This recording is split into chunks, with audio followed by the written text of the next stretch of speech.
où j'étais tranquille, tranquille dans mon esprit. Et aussi de nous dire cette phrase très courte, Man asallaha fika ati'illaha fi. Il dit celui qui désobéit à Allah parce qu'il se comporte mal avec toi, toi fais le contraire, obéis à Allah par rapport à lui en faisant le bien et en faisant les choses que Allah demande de faire.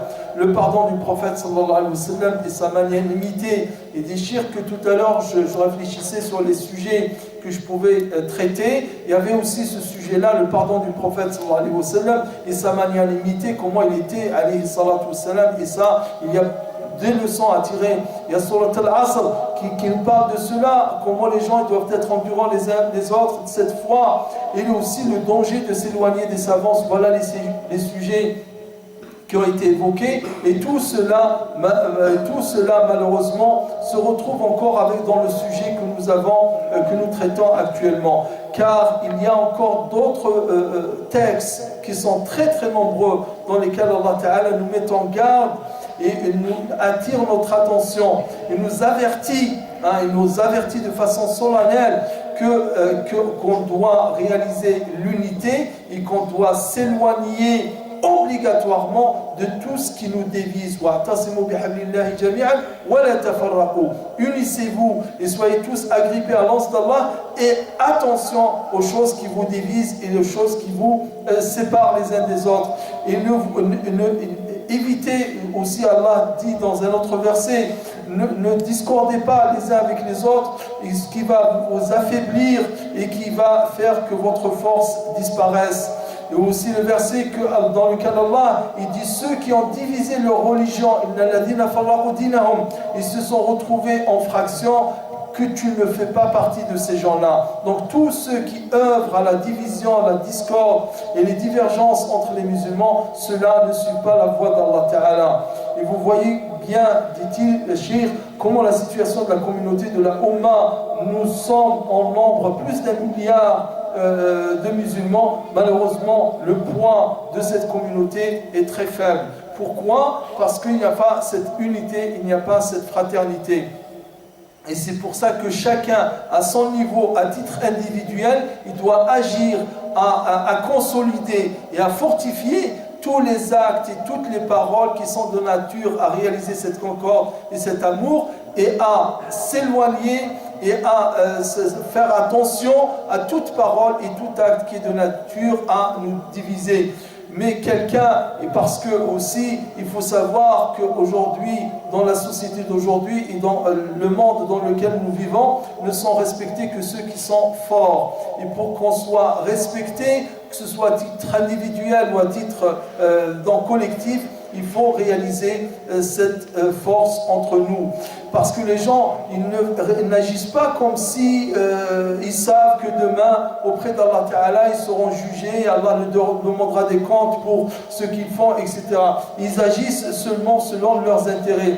Et c'est pour cette raison que aussi le sujet de la résurrection et le sujet le jour du jugement dernier est un sujet aussi qu'on doit se remémorer et qu'on doit évoquer, parce qu'il est de nature à nous conduire, à être sur le chemin droit. Ibn Daqiq al-Eid, qui est un grand savant, il dit: je n'ai jamais prononcé une parole sans réfléchir à trouver la réponse que je donne à Allah quand je serai devant Allah pour cette parole, si elle est une parole de bien ou une parole de mal.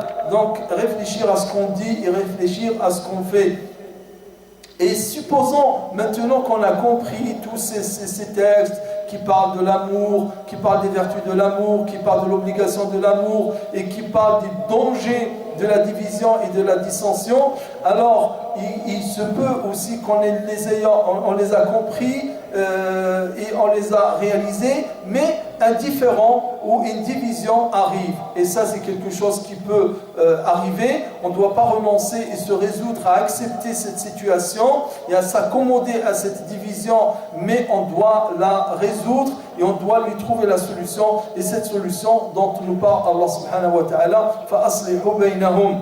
Donc, et à titre individuel, par exemple, le prophète sallallahu alayhi wa sallam nous dit que la personne peut peut-être avoir dans son cœur quelque chose, une rancune envers une personne, mais elle ne doit en aucun cas dépasser 3 jours. Elle ne doit pas dépasser 3 jours, car le prophète sallallahu alayhi wa sallam, il dit que il se peut que ces gens-là, donc qu'il y ait entre eux un différend et qu'ils se rencontrent. L'un, le premier, il tourne le dos et le deuxième, il tourne le dos, alors que le meilleur de ces deux-là, c'est celui qui commence le salam. Donc l'islam et le prophète sallallahu alayhi wa sallam donc, nous incite au pardon et nous incite surtout à faire attention à cette fraternité et cet amour. Alhamdulillah, wassalatu wassalamu ala rasulillah. بقية 4 عناصر نختصرها في وقت نسأل الله تعالى أن يبارك فيه.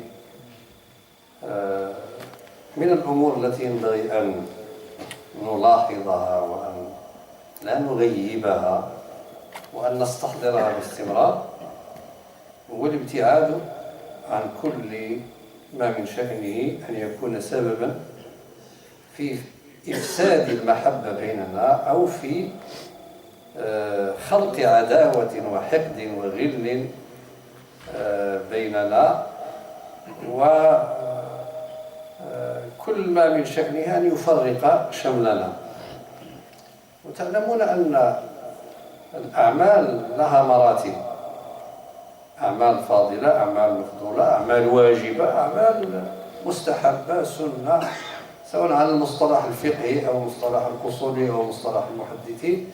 فالمهم أن الأعمال لها مراتب، لا يمكن أن نجعل المحافظة على الصلوات الخمس مثل صلاة التراويح مثلا. وصلاة التراويح يمكن أحيانا أن يعني تكون سببا في إفساد محبة بيننا وفي تفريقنا وتفريق شملنا وكذا. وأقول هذا مثلا مستحضرا حكاية تحكى عن الحسن البنا رحمه الله عندما يعني دعوه للصلح بين جماعة من الناس يختلفون حول صلاة التراويح، هذا يقول 11 وهذا 13 وهذا 22 وهذا 36، مختلفين متنازعين، كاد أن تقوم حرب بينهم. فبحكمته ذهب إليهم وقال لهم يا هؤلاء، يعني هل صلاة التراويح هي واجبة؟ قالوا له لا. قال لهم طيب والمحبة فيما بينكم واجبة ولا سنة؟ قالوا واجبة. قال كيف تضيعون أصلا وقاعدة وركنا وأساسا وأسا من أسس الدين بسبب سنة مثلا؟ فإذا تعارض عندنا أمران لابد أن نعرف، أن نميز، أن نعرف مراتب الأعمال. ها هو النبي صلى الله عليه وسلم أراد أن يغير قواعد مكة ويبنيها من جديد، ولكنه نظر إلى حداثة إسلام قريش وخاف أن يفهموا عليه فهما آخر يدفعهم إليه الشيطان، فقال لعائشة رضي الله عنها لولا أن قومك حديث عهد بكفر أو بإسلام لنقضت، هدمت الكعبة وبنيتها على قواعد إبراهيم. ولكنه لم يفعل، وهو يريد أن يبني مكة من جديد، ومع ذلك خوفا من الفتنة ترك هذا ولم يفعله. فنحن عندنا أصل أنه في بعض الأحيان نؤخر بعض الأمور إلى حين يفهم الناس، إلى حين يقول الإمام، ولا نتعجل. وهنا يأتي فقه تغيير المنكر. من لا يعرف فقه تغيير المنكر ويخلط فيه ربما يقع في كثير من المنكرات باسم تغيير المنكر. هو على حسب فهمه وزعمه يقول أنه يغير المنكر، ولكنه إذا لم يكن فقيها بالمنكر وتغيير المنكر قد يقع ويوقع غيره في المنكر. لذلك العلماء قالوا يجب على الإنسان أن يكون عالما فقيها بالمنكر قبل أن يغيره. لأن قد تأتي إلى شيء تظن أنه منكر وهو ليس بمنكر، وإنما أنت فهمت أنه منكر. فقبل أن تغير سل أهل العلم. إذا علمت وفقهت واستشرت وسألت فقيل لك إنه منكر، هل تغير هكذا ولا عندك نظرة أخرى؟ لا، عندك نظرة أخرى، وهو الرفق عند التغيير. العلم قبل التغيير والرفق مع التغيير. لم يأمرنا الله بسب الناس وشتمهم وتعييرهم واحتقارهم.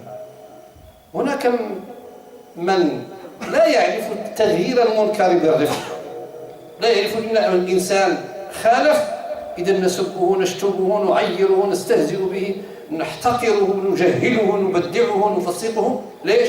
لأنه خالف الكلام. يا أخي هذا إنسان له كرامته، ليس هناك أحد يحب أن يشتم ولا أن يحتقر ولا أن يستهزأ به.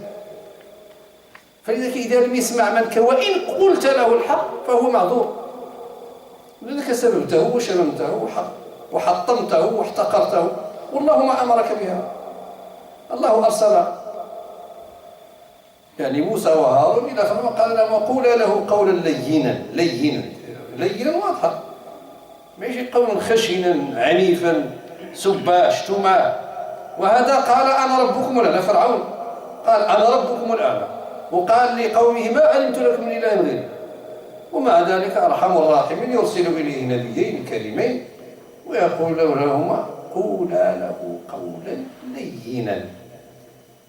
وأنتم تعلمون أن نبينا محمد صلى الله عليه وسلم هو خاتم الأنبياء، لم يكن سبابا ولا لعانا ولا طعانا ولا لم نعهد ولم نقرأ أنه يعني عير أحدا أو سب أحدا أو شتم أحدا وهو يريد أن ينصحه.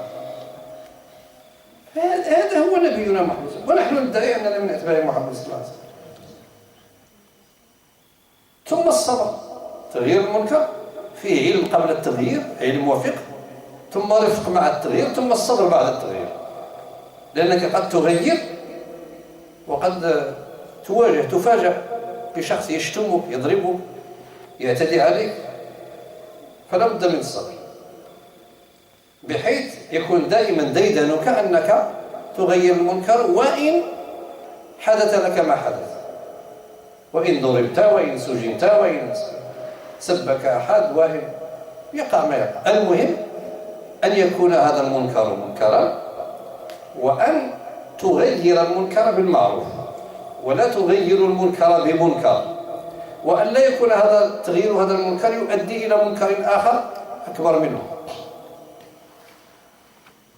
تعرفون أن مرت بي مرحلة كنت شابا وكنت مندفعا من طبع الهدوء، ولكن الحماسة والالتزام الجديد يفعل بك الأعاجيب. عندما التزمت من جديد وأنا جديد ومتحمس وأريد أن أغير كل شيء أمامي، حتى مرة أقرأ في الاعتصام للشاطبي وقرأت أنه يتحدث عن راية تعلق يوم الجمعة في الأندلس، وأن عالم من العلماء طلع إلى الصومعة وغيرها، فقمت أنا للتو وصعدت فوق الصومعة عندنا في المسجد وغيرت تلك العصر التي تحمل فيها الراية. سمعت أن البناء على القبور حرام وكسوتهم حرام، اخترت واحد قوي من القرية وذهبت في الليل أنا وإياه، وذهبت إلى القبر وجئت بالكسوة والتابوت وكل شيء وجئت به للمسجد. ولكن ما الذي حدث في تغيير هذا؟ أنا أعتبره منكر، ولكن ليس كل منكر يغير إلا إذا ضمنت وحسبت أن هذا التغيير لن يؤدي إلى منكر آخر. طبعا تطور الأمر وأرسل إلي قائد المنطقة المردة، تعرفون المردة؟ جاوني جوج تمرود تكلم القائد، مشيت للقائد قال لي ايش درتي؟ قلت له يا سعادة القائد راه الجامع والحي أولى من الميت، لأن حيدنا حتى الباب ديال السيد، جبناه ركبناه البيت في الجامع. وقال لي ملي انت فيك هذا الايمان كاع واش ما شريتيش هذا الشيء من جيبك؟ بغيتي باب للجامع شريه من جيبك، وانت كتعتدي على الاولياء والصالحين وكذا الى اخره. قلت لي انا هذا الشيء كلشي راه ما صحيحش، وراه ما خصناش نبنوا على القبور، وراه الرسول صلى الله عليه وسلم قال نهى عن البناء عن القبر وعن تجسيسه وعن اعلائه وعن كذا. كل شيء هادشي ما يدخل ليه ولا منه ولا منه. المهم قال لي دوه مشاو شدوا عليا في واحد البيت تما في القياده. اش وقع؟ النهار الاخر في الصباح بكري جاني واحد موظف في القياده قال لي يا فلان الفقيه والاولياء كينفعوا ويضروا ولا لا؟ قلت له كيفاش ينفعوا؟ قال لي شتي سيدي فلان، سيدي بوخريبه هذا سميتو سيدي بوخريبه. سيدي بوخريبه وجابك للسجن. ما من تدويده. قلت لي على كل ما عملته اعتقد صحته. تطور الامر الى اكثر من هذا. لما سمعوا واحد الطائفه من القريه، هما غير قرا شي 4 ولا 5، واما شي 50 واحد كلها الحمد لله تعلمات وولات كذا كذا. اش داروا؟ سمعوا القايد سجنني وقال لي انت اعتديتي على السيد وكذا، ومشاو هزوا هذاك الباب، حيدوه من البيت ديال الجامع وهزوا هذاك الشيء اللي جبنا وغاديين به، ومعهم النساء ديالهم كيزغرتوا وكيقولوا الهنا غلب الههم بهذه العباره والله العظيم. ايوا لو كنت اعلم وكان عندي شي فقه في ذاك الوقت غادي ندير هذا التصرف اللي غادي يؤدي بالناس للكفر الصراح. الهنا هكذا والله العظيم كيقولوا الهنا غلب اله. المهم القصه طويله ربما تجي في حكايه السيره. حتى ما يتحملهاش، ولكن غير جبدها باش اللي فيه النعاس يفيق شويه. فالمهم احنا من خرجنا لهذا تغيير المنكر خاصو فقه. شحال ديال الامور كنا كنديروها ماشي خطا، يعني هي حق وسنه وعندها دليل من الكتاب والسنه، ولكن ماشي وقتها هذاك. راه ابو هريره رضي الله تعالى عنه قال لهم حفظت من رسول الله صلى الله عليه وسلم وقرين من الحديث، فاما احدهما فبثته واما الاخر فلو بثته لقطع مني هذا الحلقوم يقتل. علم خباه ابو هريره. علاش؟ لان كاين ناس ما يقبلوش وتوقع مشاكل كثيره. لذلك هذا الامر ديال تغيير المنكر، هاد الشباب الجداد مساكن اللي مندفعين وباغيين يغيروا الدنيا في لحظه واحده، اصبروا عليهم شويه، ربما مع المده، وحاولوا العلم. وان كان مع الاسف الشديد كاين شي ناس غلقوا الباب، واخا تبغي تعلموه هو ساد الباب هذه، ما عندكش وين تدخل ليه، مسكر، صلى الله العفو والعافيه. لكن ندعو له بالهدايه، عندنا باب الدعاء، نحن نحب للناس الخير. فاذا فقه تغيير المنكر مهم جدا. حضرت ببالي شيء حدث في هذا المسجد ولازم نجيبه هنا. دابا كاين عندكم هذه ما شاء محمد رسول الله، هذه خطيره هذه، ولكن ما ادري واش غتقبلوها مني نتراجع عليها. واش رايكم؟ لان ما يجوز تقول ما شاء محمد رسول الله. يعني هذاك الخطاط اللي كتبها ربما كيشوف غير الزواق والزخرفه والجانب الفني، ولكن ما كيقراش اللغه العربيه ولا ما كيفهمهاش ولا ما عرف مالو مسكين. سير قباص. من جاء على اصله فهذا سؤال حل. مادام قباص ما يمكنش يجيب لنا شي زخرفه ونقبلوها منه دون عرضها على الشارع وعلى الفقهاء وعلى العلماء وعلى كذا. ما شاء الله مزيان مع بعضياتها مزديه، ما دير ما شاء محمد رسول الله، الله ما عندها تمام. واخا عندها هذيك بين دائره وهذيك بين دائره، ولكن ما خصهاش تبقى هكذاك. الا كانت ما غتحدثش لكم شي مشكله خلوها، كنتوا كلكم ما شاء الله مثقفين ومعلمين وتعرفوا الصح والصواب، حيدوها وديروا بلاصتها شي لا اله الا الله محمد رسول الله، ولا ما شاء الله تكون مزديه وشي بس ها؟ حيدوا معك بزاف؟ شويه عليك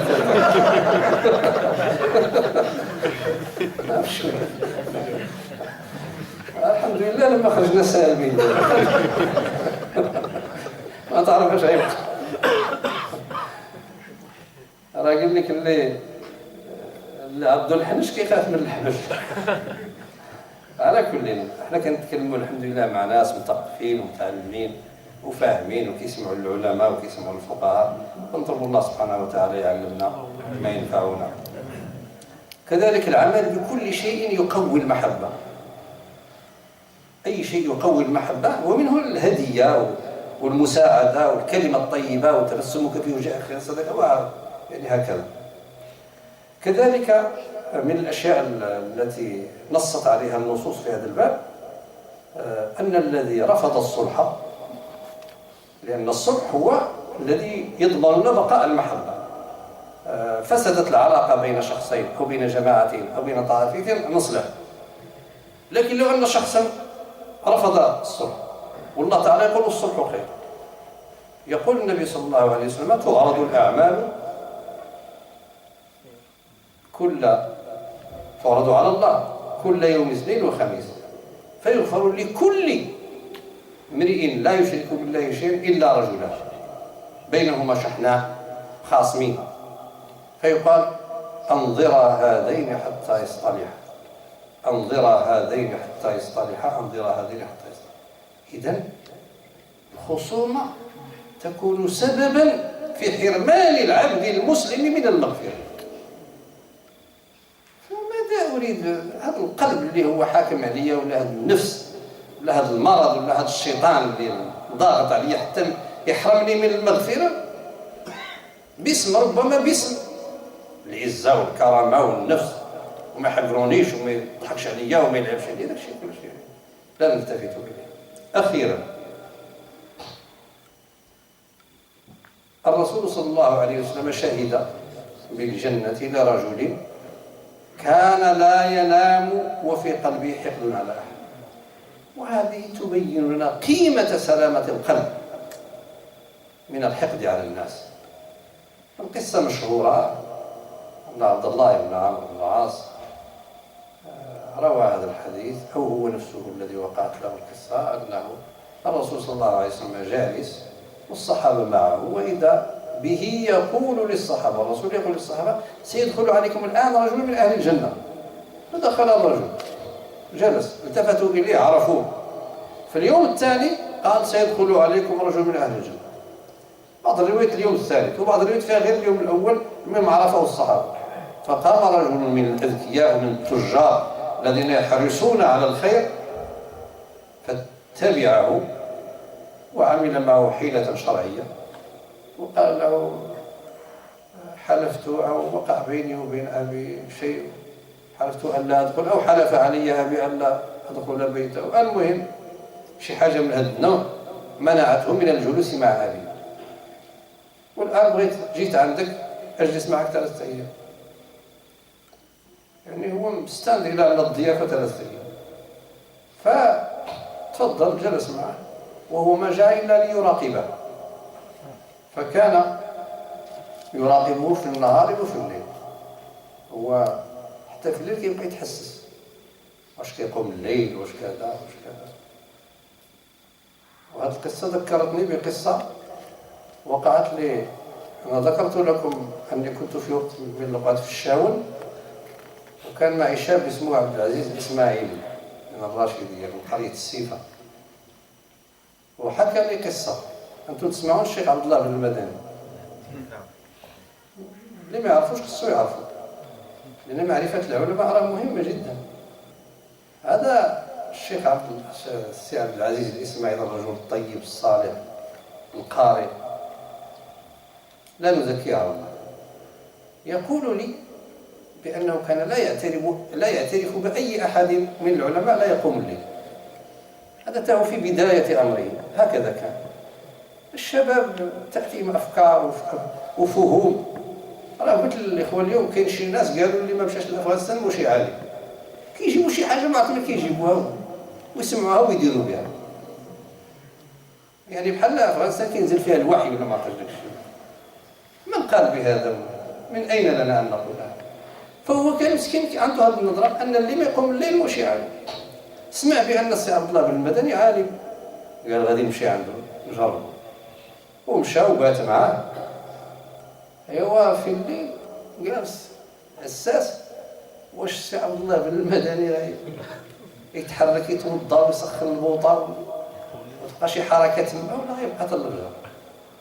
ايوا فعلا ما خيبش الله تعالى ظنه. السي عبد الله معروف بقيام الليل في سفره وفي حضره. فصافي المسمع كيقوم الليل قال لي صافي اتخذته شيخا واعترفت بعلمي. طبعا هذا ليس ميزان ولكن فهامه جات في ذاك الوقت كتوقع الكثير من الشباب. فالمهم ان هذا الصحابي جلس 3 ايام لم يرى شيئا زائدا، فقال ربما يكون عنده شيء يفعله مع ضيفه عند توديعه، فودعه ولم يرى شيء. ثم رجع لي قال لي هذا والله ما بيني وبين ابي شيء، ولكني سمعت الرسول صلى الله عليه وسلم يشهد لك بالجنه، فاردت ان اعرف بما نلت هذه الدرجه. قال والله هو ما رايت. هل رايت شيئا زائدا على ما تفعل؟ قال ما رايت شيء. فماذا تفعل؟ قال له لا افعل شيء. ثم استدرك وقال الا اني لا انام او لا ابيت وفي قلبي حقد على احد من المسلمين. قالوا بهذا نلت هذه الشهاده وهذه التي لا نستطيع، ونحن كذلك هذه التي لا نستطيع.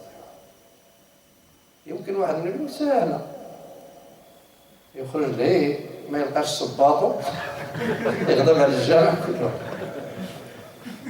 واحد صلى معنا هذا العام في مسجد السلام في حي السلام، هو من بلجيكا، والدوري صباطه ناض دار لنا خطبه اش من صلاه عندكم وما كتخافوش الله وما تطاقوش الله وكذا مشكل. فلذلك يعني الانسان على الاقل ينوي، الا ما قدرش ينوي بانه ان شاء الله غادي يكون متسامح مع الجميع ويسمح للسابقين واللاحقين، حتى اللي غادي يجوا يسمح ليه، يقول يا ربي كاع الناس اللي اعتدى عليا ولا كذا الله يقول راه غادي يجيب لي الله تعالى من يسامح. راه كيف ما تسامح انت الناس غيسامحوك الناس، ولا كان قلبك قاصح راه يسلط عليك الله اصحاب القلوب القاسيه. كما تدين تدان، شيء معروف، الجزاء من جنس العمل. هل جزاء الإحسان إلا الإحسان؟ وجزاء سيئة سيئة مثلها، فمن عفا وأصلح فأجرها. فلذلك تكون عندنا هذه النية ويكون عندنا تسامح. تسامح راه ماشي مع الناس الطيبين والزوين والظريفين، هذوك راه ما يحتاجوش منك تسامح. راه بغيتك تسامح عدوك اللي يضل يسب فيك ويشتم فيك ويتكلم في عرضك، هذاك هو اللي مطلوب. تما فين التسامح. ما تقول لي كنصبر، انت عمرك ما ضربتي، عمرك ما تسجنتي، عمرك ما وقع لك، تصبريش حتى تختبر، وعند ذلك كما يقال عند الامتحان يعز المرء او يعان. فاسال الله تعالى ان يجعلنا من المتحابين فيه والمتزاورين فيه والمتجالسين فيه. نسال الله سبحانه وتعالى ان يرزقنا الموده بيننا، وان يرزقنا اصلاح ذات البين، وان يجعلنا على قلب رجل واحد، كما قال صلى الله عليه وسلم مثل المؤمن في تواد. هذا من الاحاديث التي تصلح في هذا الباب، ولكن نحن لم ناتي بكل الاحاديث. كمثل رجل واحد، يعني اذا اشتكى منه عضو كالجسد الواحد، اذا اشتكى منه عضو تداعى له سائر الجسد بالسائر. فنسال الله تعالى ان يرزقنا الايمان، وان يزينه في قلوبنا، وان يعفو عنا، وان يتجاوز عنا، وأن يغفر لنا، وأن يستر عيوبنا، وأن يغفر لكل إنسان ظلمنا. موافقين؟ آمين. هذاك تقول آمين غير بفمك باقي حقد على شي واحد. اللهم اغفر لكل إنسان ظلمنا. اللهم اغفر لكل إنسان ظلمنا، خاصة من الأموات. راه الأموات مساكن راه يعلم الله الأحوال ديال الناس اللي ظلموا، ينتظروا منكم شي إشارة من هذا النوع. فاللهم اغفر لهم وارحمهم وعافهم واعف عنهم. اللهم اغفر لنا ولوالدينا ولأشياخنا ولجميع المسلمين والمسلمات الأحياء منهم والأموات إنك يا مولانا سميع قريب مجيب الدعوات. اللهم ربنا آتنا في الدنيا حسنة وفي الآخرة حسنة وقنا عذاب النار. اللهم اجعل أهل هذا المسجد على قلب رجل واحد. اللهم اجعلهم على قلب رجل واحد. اللهم أصلح بهم وعلى أيديهم. اللهم اجعلهم مفاتيح للخير مغالق للشر. اللهم يسر أمورهم. اللهم اجعل هذا المسجد مسجد إشعاع وتنوير للبلاد والعباد. اللهم وسعه عليهم ووسع عليهم في بيوتهم وفي أبنائهم وبناتهم وزوجاتهم. اللهم يا أرحم الراحمين يا رب العالمين، نسألك أن تصلي وتسلم على نبينا محمد. اللهم صل وسلم عليه، اللهم صل وسلم عليه، اللهم صل وسلم عليه وعلى آله وصحبه. سبحان ربك رب العزة عما يصفون وسلام على المرسلين والحمد لله رب العالمين. Donc pour terminer, donc Chéridi, il y a 4 points qu'on ne doit pas donc écarter, on doit le mettre au centre dans notre intérêt. La première des choses, le premier des points, c'est que les actes de la religion et les enseignements de la religion, que ce soit selon les concepts et la terminologie des fuqaha, des muhaddithin ou des autres, ils sont tous unanimement d'accord que ce sont des degrés. Il y a une échelle indiscutable. Il y a des devoirs, il y a des actes méritoires, il y a des actes surérogatoires, et on ne peut pas mettre tout ça sur le même plan, sur le même degré. Il y a des choses qui sont plus importantes que d'autres, et ça, il n'y a pas de discussion là-dessus. Et c'est pour cette raison que parfois, donc, même le prophète sallallahu alayhi wa sallam, à son époque, donc il a dit à Aïcha, et il voulait démolir la Kaaba et le reconstruire sur les piliers de Ibrahim.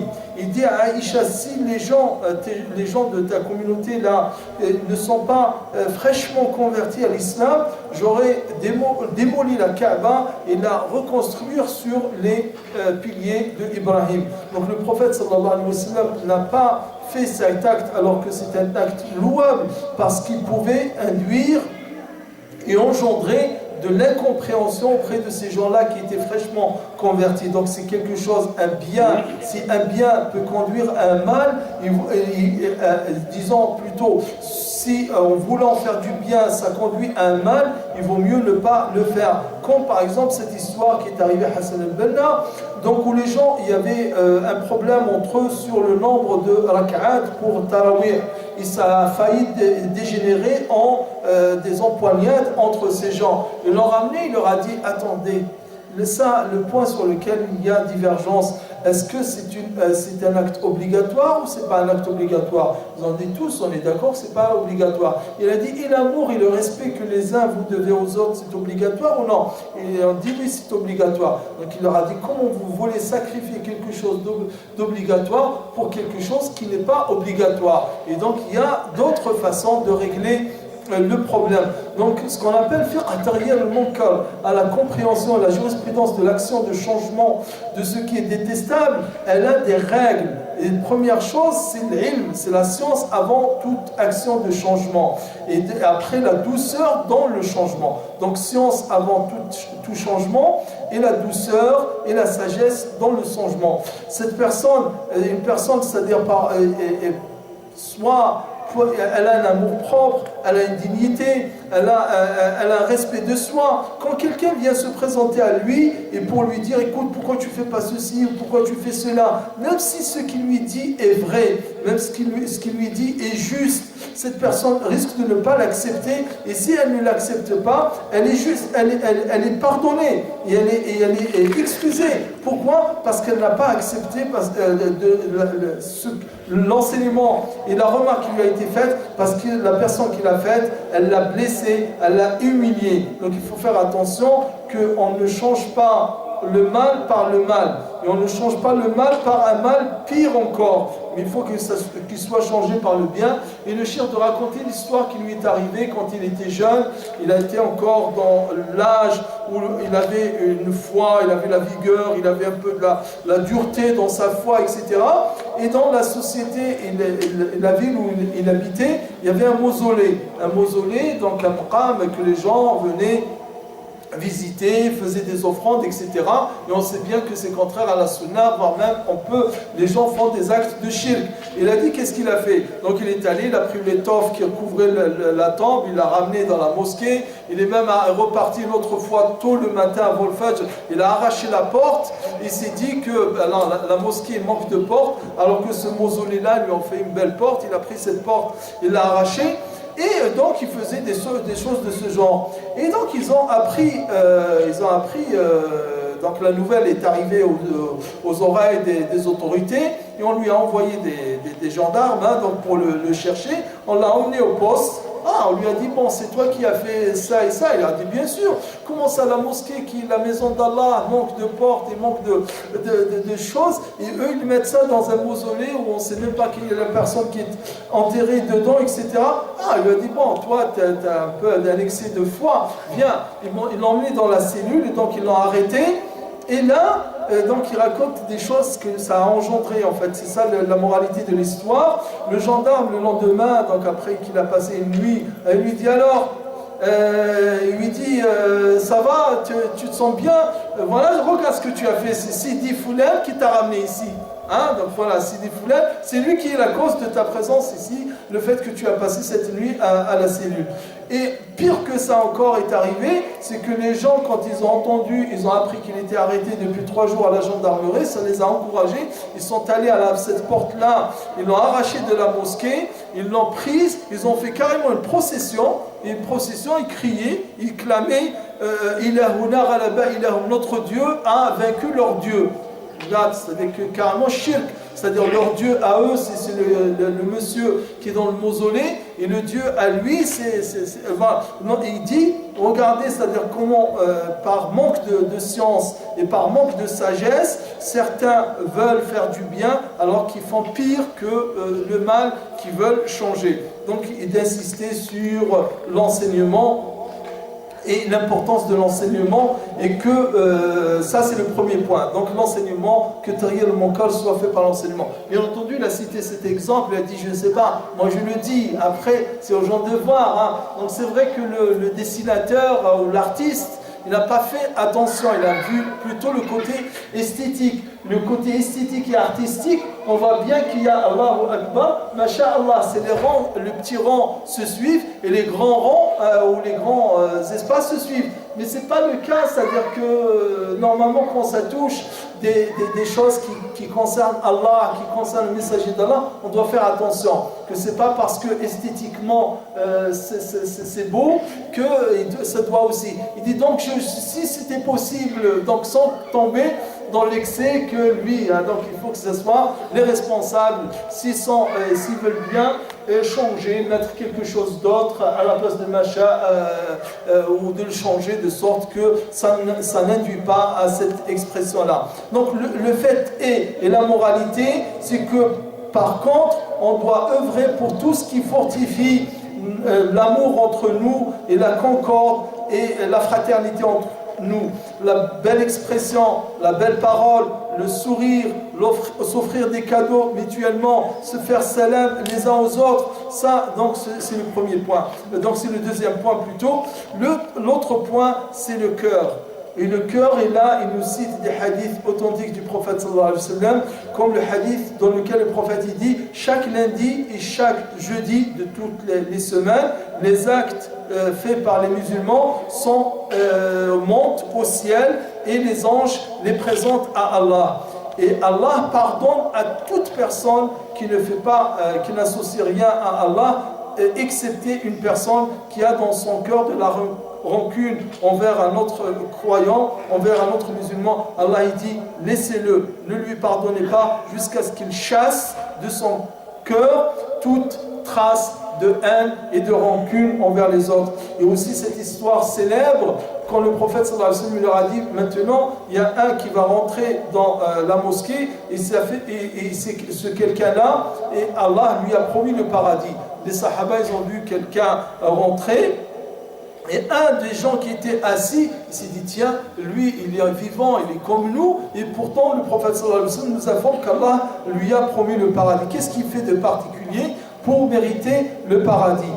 Et donc il a un petit peu inventé une histoire. Il lui a dit, voilà, j'ai un différend avec mon père et j'ai juré de ne pas rentrer chez moi pendant 3 jours. Est-ce que tu m'accueilles chez toi? Il lui a dit, bien, viens, donc je t'accueille chez moi, reste. Donc il a dit, le premier jour, j'ai regardé, j'ai guetté, j'ai surveillé. Qu'est-ce qu'il fait de particulier pour mériter le paradis? Il a dit, j'ai trouvé qu'il faisait des actes normaux, quoi. C'était comme nous tous, voire même un peu, peut-être moins que les autres. Hein, il dort la nuit, il fait pas qiyam al-layl, il se lève le matin, il fait quelques rak'at, il va faire salat al-fajr à la mosquée. Le lendemain, c'est pareil, le surlendemain, pareil, pendant 3 nuits. Et après, l'autre, il dit, écoute, je vais être franc avec toi. En fait, moi, je n'ai aucun problème avec mon père, seulement voilà, j'ai entendu le prophète sallallahu alayhi wa sallam dire, il va rentrer quelqu'un à qui Allah a promis le paradis, et tu es rentré, et je pense qu'il de toi qu'il s'agissait, et c'est de toi qui parlait le prophète sallallahu alayhi wa sallam. Dis-moi, qu'est-ce que tu fais de particulier pour mériter le paradis? Il lui a dit, c'est ce que je fais habituellement, c'est ce que tu as vu pendant ces 3 jours. Je ne fais rien d'autre les autres jours que je n'ai pas fait pendant ces 3 jours. Il lui a dit, mais alors quoi? Qu'est-ce que tu as de particulier? Tu dois bien avoir quelque chose de particulier. Il m'a dit, peut-être. Il m'a dit, moi la nuit quand je m'endors, quand je m'allonge pour m'endormir, je dis, oh Allah Ta'ala, sois témoin que mon cœur est sain, que mon cœur est propre, et je n'ai de rancune ni de haine envers personne. Il lui a dit, c'est ça. Hein, c'est ça, et c'est grâce à ça que tu as cette chose. Et donc d'insister sur le cœur, la sainteté de ce cœur, et ce cœur-là qui doit être indemne de toute rancune ou de toute haine envers les personnes. Et de toutes les façons, dit-il, que le jazaa min jinsil amal, de même que toi, les sentiments que tu nourris et que tu portes en toi envers les autres porteront les mêmes sentiments. Donc autant avoir de bons sentiments envers les autres pour recevoir de ces autres-là les mêmes sentiments, et de finir par les doigts qu'Allah subhanahu wa ta'ala nous unisse, et aussi à moi de dire qu'Allah ta'ala Inch'Allah nous aide à mettre en pratique tous ces enseignements qui sont importants. Walhamdulillahi Rabbil Alamin, wa sallallahu ta'ala wa sallam ala nabiyyina Muhammad. Encore une fois,